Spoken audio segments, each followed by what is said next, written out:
मत्ती 24 उसका 44 निकालेंगे। इसलिए तुम भी तैयार रहो, क्योंकि जिस घड़ी के विषय में तुम सोचते भी नहीं हो, उसी घड़ी मनुष्य का पुत्र आ जाएगा। हालेलुया। जिस घड़ी तुम सोचते भी ना होगे, उस दिन प्रभु यीशु आ जाएंगे। हालेलुया। क्योंकि बहुत से ऐसे होंगे जो मेरे नाम से आकर कहेंगे कि मैं मसीह हूं। और मैंने बताया किस रीति से कितनी जगहों पे लोग आकर कह रहे हैं कि मैं मसीह हूं। हाँ, रशिया में एक बंदा है, पहले पुलिस में था, अब यीशु की तरह बाल रख लिए, यीशु की तरह वाइट चोगा पहन लिया और कह रहा मैं यीशु हूं। कितने लोग आएंगे और तुम लड़ाइयों और लड़ाइयों की चर्चाएं सुनोगे। सुन रहे हैं कि नहीं? यूक्रेन रशिया का युद्ध चल रहा है जी, हमास इजराइल का चल रहा है जी। ये युद्ध और युद्धों की चर्चा बाइबल बयान करती है, तुम घबरा ना जाना, इनका होना अवश्य है। घबरा ना जाना, अच्छा इतने लोग मर गए, अच्छा ऐसा हो गया वहां पे। तुम घबरा ना जाना, इनका होना अवश्य है। ये यूं ही नहीं हो रही, कोई बंदा ये लड़ाइयां नहीं करा रहा। रशिया का प्रेसिडेंट पुतिन इसके पीछे नहीं है कि उसके कारण हो रही है, वो बंदा जड़ है, वो जड़ नहीं है। ये बातें पहले से ठहरा दी गई थी जो अब पूरी हो रही है। इजराइल हमास, इजराइल ईरान,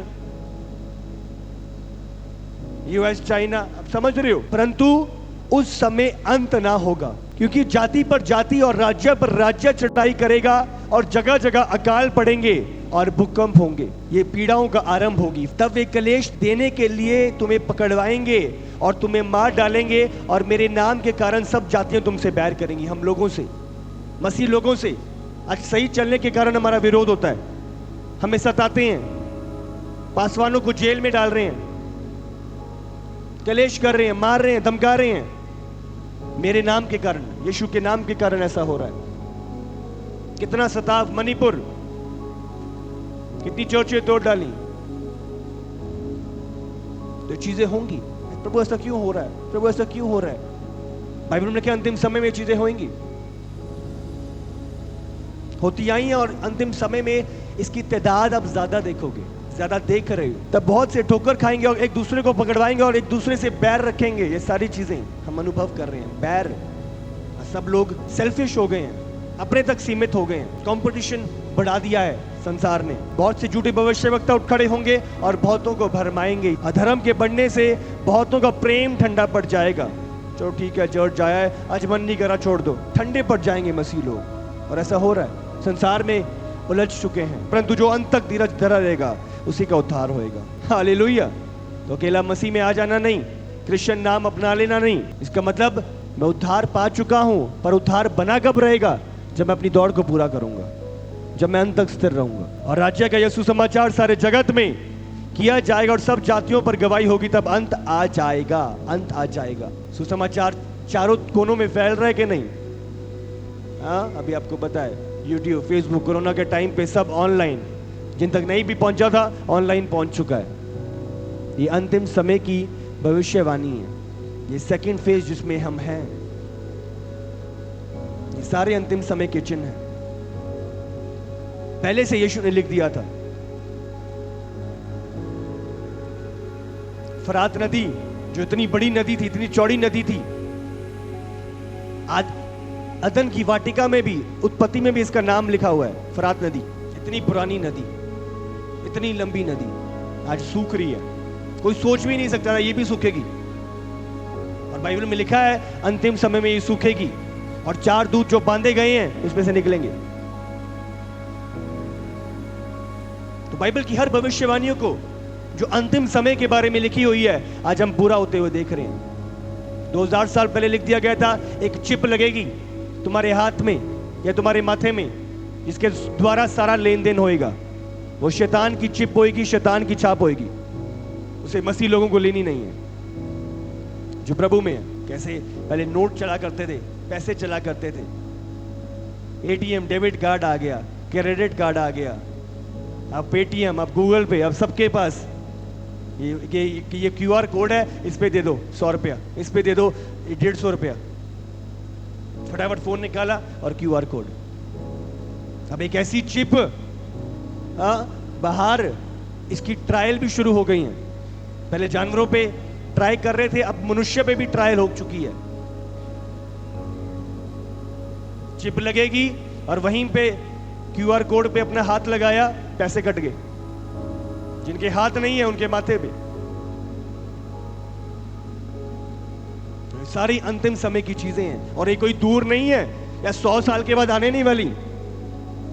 अब देखो ये सारी हमारे सामने है, हमारे सामने। कौन कह सकता था? और आपके सामने ये एक सरकार होना, एक पैसा होना, एक धर्म होना। अभी G20 यहां पे हुआ था इंडिया में। 1 वर्ल्ड, 1 यूनिटी, 1 नेशन, 1 अर्थ। ये क्या है? अंतिम समय में सारे देश एक हो जाएंगे, सारी सरकारें एक हो जाएंगी। उनमें से एक लीडर खड़ा होएगा, एक करेंसी, एक ही पैसा हर जगह।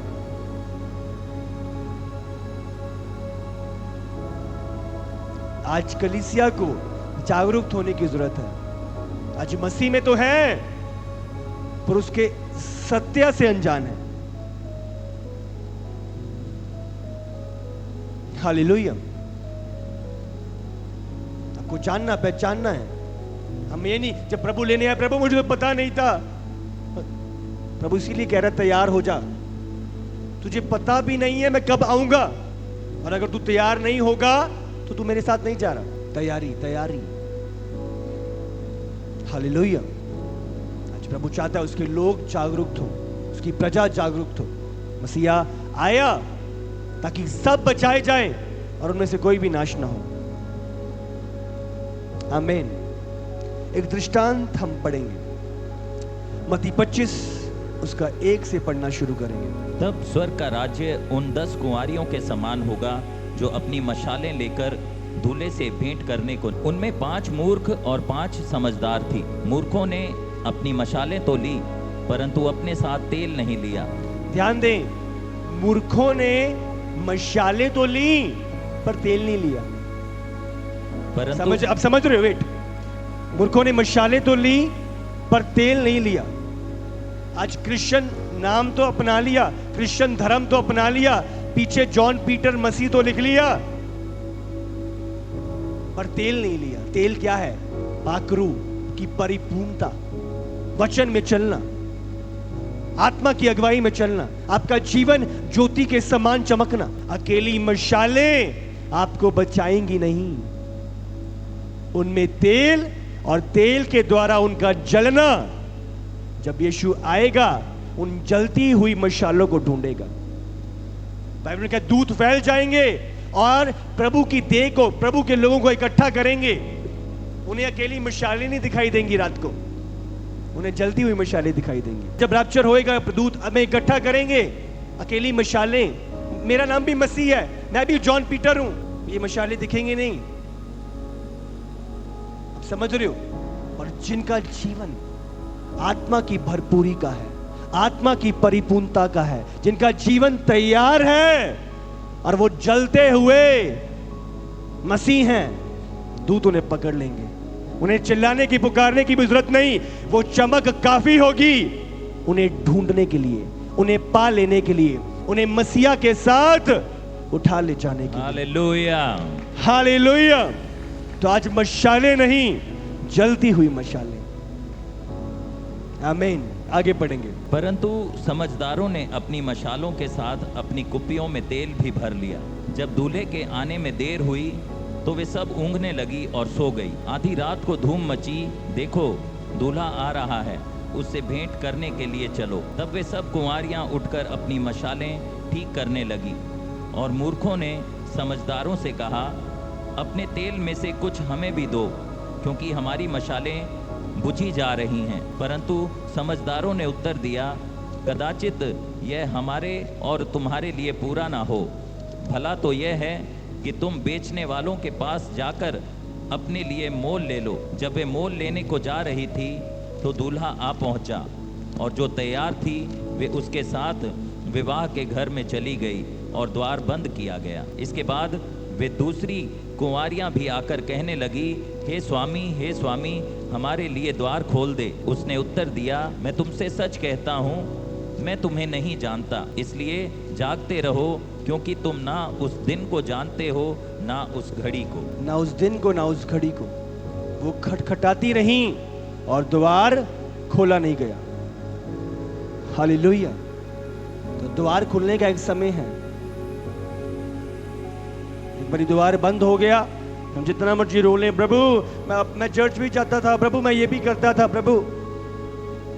तैयारी। उस समय पे जब भी यीशु बात करता था, यीशु दृष्टांतों में बात करता था। दृष्टांत क्या है? दृष्टांत एक ऐसी बातें जो कॉमन है, जिसको आप और मैं समझते हैं या लोग उस टाइम पे समझते थे, पर उसमें एक आत्मिक गहराई का सत्य छुपा हुआ था। हालेलुया। जब हम प्रभु को ग्रहण करते हैं, उद्धार को ग्रहण करते हैं, उद्धार की प्रार्थना करते हैं, बपतिस्मा लेते हैं, क्या है? हमारा रिश्ता प्रभु के साथ पक्का हो जाता है। अब समझ रहे हो? उद्धार को जब आप ग्रहण करते हो, रिश्ता पक्का हो जाता है। उसके बाद जो दूल्हा होता है वो क्या करता है? 1 साल के लिए जाता है घर बनाने के लिए। यीशु कहां गया हुआ है? स्वर्ग में। किस काम के लिए? घर बनाने के लिए। उसने क्या कहा? मैं जाता हूं तुम्हारे लिए घर बनाने को, और तुम्हें लेने आऊंगा, ताकि तुम्हें अपने साथ लेके जाऊं, जहां पे मैं रहता हूं वहां तुम भी रहो। हालेलुया। 2 कुरिन्थियों 11:2 अगर आप निकालो। क्योंकि मैं तुम्हारे विषय में ईश्वरीय धुन लगाए रहता हूँ, इसलिए कि मैंने एक ही पुरुष से तुम्हारी बात लगाई है कि तुम्हें पवित्र कुंवारी के समान मसीह को सौंप दूं। कुंवारी के साथ मसीह को सौंप दो। जब हम उद्धार को पाते हैं, हम मसीह को सौंपे जाते हैं, कॉन्ट्रैक्ट हो जाता है, हम बन जाते हैं, रोका हो जाता है हमारा मसीह के साथ जब हम उद्धार पा लेते हैं। हालेलुया। कब होता है? जब आप उद्धार पा लेते हो। पर वो अभी पक्का नहीं है। पक्का कब होएगा? वो लेने आ रहा है, और लेने के समय मैं तैयार पाई जाऊं। आपका उद्धार हो गया, आपका रोका हो गया, ठीक है, पर मैरिज कब होगी? जब दूल्हा आएगा और दुल्हन तैयार पाई जाएगी। हालेलुया। अगर वो अनफेथफुल है, अविश्वास योग्य है, तो चीजें कैंसिल है।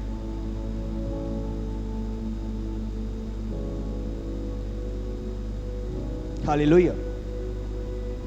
यूसुफ ने कहा, मैं चुपके से इसको तलाक दे देता हूं, डाइवोर्स दे देता हूं। हाँ, अब समझ रहे हो क्यों? उसे लगा कि वो अविश्वास हो गया मरियम। आपको ध्यान रखना है, प्रभु आ रहा है, हाँ, घर बनाने गया है, पर किसको? तैयार दुल्हन को ले जाने के लिए। हालेलुया। बहुत सारे लोग रोके में, ठीक है अब तो जो मर्जी करो, अब तो मेरा हो ही गया विवाह, अब मैं जैसे मर्जी जीऊं।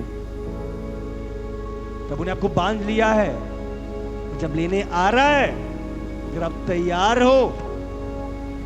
5 कुंवारियां मूर्ख भी दूल्हे का वेट कर रही थी। क्या है इसका मतलब? उनका भी रोका हो गया था। दूल्हे का वेट क्यों कर रही हैं? हाँ, उनका भी रोका था, वो भी दूल्हे का इंतजार कर रही थी, दूल्हा आएगा लेने के लिए। पर 5 गई, 5 क्यों नहीं गई? रोका तो उनका भी हुआ था, कॉन्ट्रैक्ट तो उनके साथ भी बंद गया था, वो भी तो इंतजार कर रही थी। पर 5 मूर्ख, तेल नहीं था। जब दूल्हा आया, किसको लेके गया? 5 तैयार को। आज मैं कहूं मैं तो जॉन पीटर बन गया, मैं तो चर्च जा रहा हूं, वो ध्यान लगाना है। अकेली मशाले नहीं, तेल की भरपूरी आपको प्रभु के सम्मुख ले जाएगी, उस द्वार में प्रवेश करवाएगी, तेल की भरपूरी। अकेली मशालें नहीं, मशालें जिनमें तेल हो और जो जल रही हो। हालेलुया। तेल, तेल मतलब पाक रूह की भरपूरी, परिपूर्णता। जब पुराने समय पे अभिषेक किया जाता था तो तेल, जैतून का तेल लिया जाता था, उंडेला जाता था, और आत्मा की परिपूर्णता, भरपूरी प्रभु की। हालेलुया। तेल, प्रभु चाहता है हम तैयार हों, हम तैयार पाए जाएं। यीशु का आगमन बहुत निकट है। हालेलुया।